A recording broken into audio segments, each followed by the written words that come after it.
Presiden Prabowo Subianto kembali melakukan perombakan di tubuh Kabinet Merah Putih. Ya, perombakan kali ini tidak hanya menyasar kursi menteri, namun juga pejabat tinggi di lingkup istana dan lembaga pemerintah.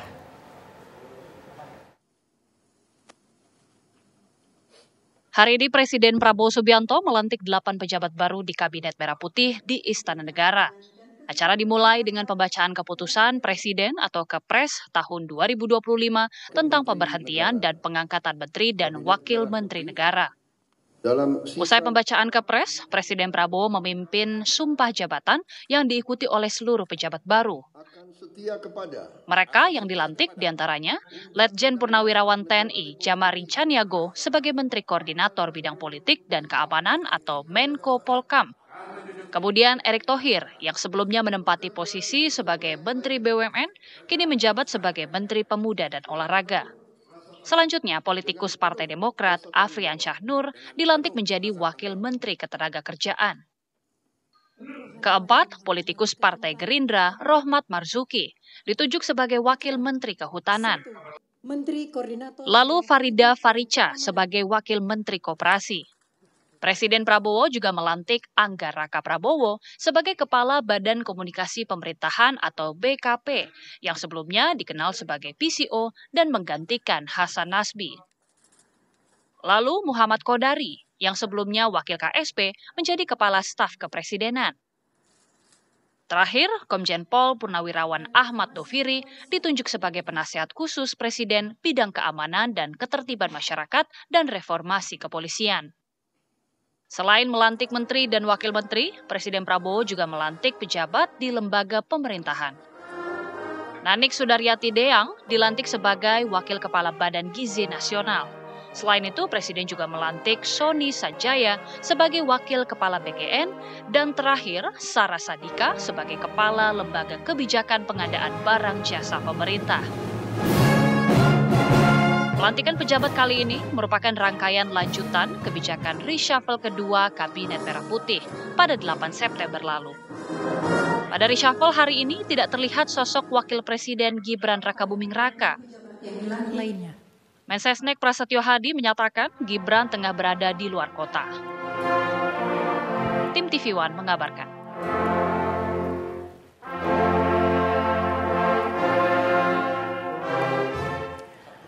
Menteri Koordinator Politik dan Keamanan yang baru dilantik, Djamari Chaniago mengungkapkan sebelum dilantik sebagai Menko Polkam, Presiden Prabowo memberikan arahan kepadanya yaitu gunakan sisa umur yang tersisa untuk mengabdi kepada negara. Ya, Djamari menyatakan segera berkoordinasi dengan pihak-pihak terkait untuk segera melaksanakan tugasnya. Dari beliau, gunakan sisa umur untuk kepentingan bangsa dan negara. Pak, melihat kemarin berapa umur saya, siapa yang tahu? 77 tahun. Ya, sebentar lagi 77 tahun. Gunakan sisa umur itu untuk tetap mengabdi kepada bangsa dan negara. Nggak ada istilah-istilahan. Tantangan terbesarnya sekarang apa, Pak? Kenapa? Kemarin belum penunjukan. Kenapa? Komunikasi awalnya dengan Presiden sebelum penunjukan apa pesan-pesannya dan lain sebagainya mungkin, Pak? Pesannya itu tadi. Ayo kita sama-sama baiki, walaupun saya tahu kita sudah berusia sekian, sisa umur itu kita manfaatkan sebaik-baiknya untuk kepentingan bangsa dan negara. Itu yang disampaikan kepada saya. Pak, tapi melihat beberapa kali ada kerusuhan gitu, Bapak melihat ini seperti apa, Pak, agar tetap aman? Ya itu nantilah, saya kan belum ke kantor.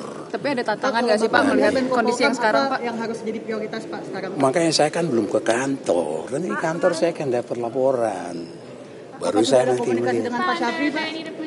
Dengan Pak Syafri itu kooperasi dengan Pak Syafri ya komunikasi sebagai kawan banyak. Kalau sebagai penanganan pasca demo ricu itu ada jadi concern juga, Pak. Kenapa? Penanganan pasca demo ricu kemarin itu juga jadi concern untuk Bapak atau penugasan dari Pak Prabowo juga? Sementara beliau mengatakan seperti itu, nanti tinggal saya menjabarkannya setelah saya mendapatkan informasi yang lengkap dari kantor Menko Polkam. Koordinasi Ya. polisi ini langsung kerja, masih ada orang bilang setelah demo. Saya nanti ke sana. Hari ini ya Pak? Iya, langsung sana. Bukan sertijab lah, beliau kan ad interim ya. Jadi ya tadi udah bicara dengan beliau. Erick Thohir resmi menjabat sebagai Menteri Pemuda dan Olahraga. Erick menyatakan siap melaksanakan tugasnya yang baru. Sebagai Menpora, Erick akan membangun 131 juta pemuda Indonesia yang merupakan basis dari bangsa yang bisa bersaing secara global dan juga mengedepankan olahraga Indonesia. Nomor satu, yang pasti saya mendapat penugasan oleh Bapak Presiden.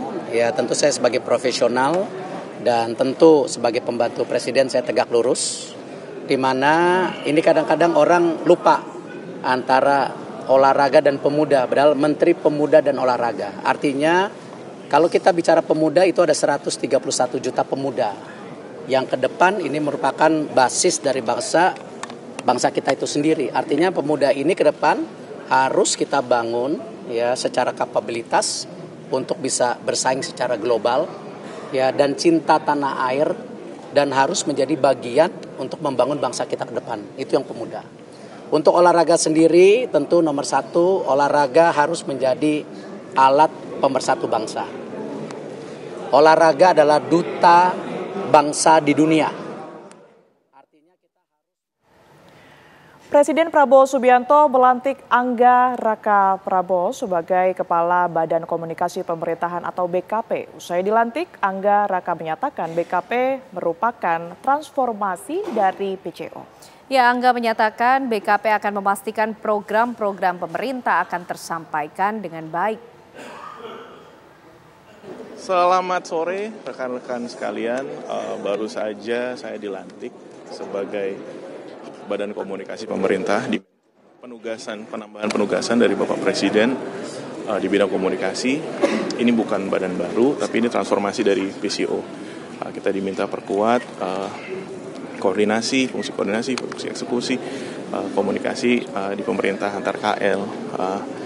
Dan ini juga inline dengan posisi saya di Wamenkumdihi. Jadi ini kita perkuat komunikasi agar semua program-program Bapak Presiden tersampaikan, program pemerintah tersampaikan dengan baik kepada publik, dan kita juga sebagai jembatan gitu suara-suara publik yang ada di media kita juga bisa mendengarkan, dan yang terpenting adalah bagaimana semua yang menjadi kebijakan atau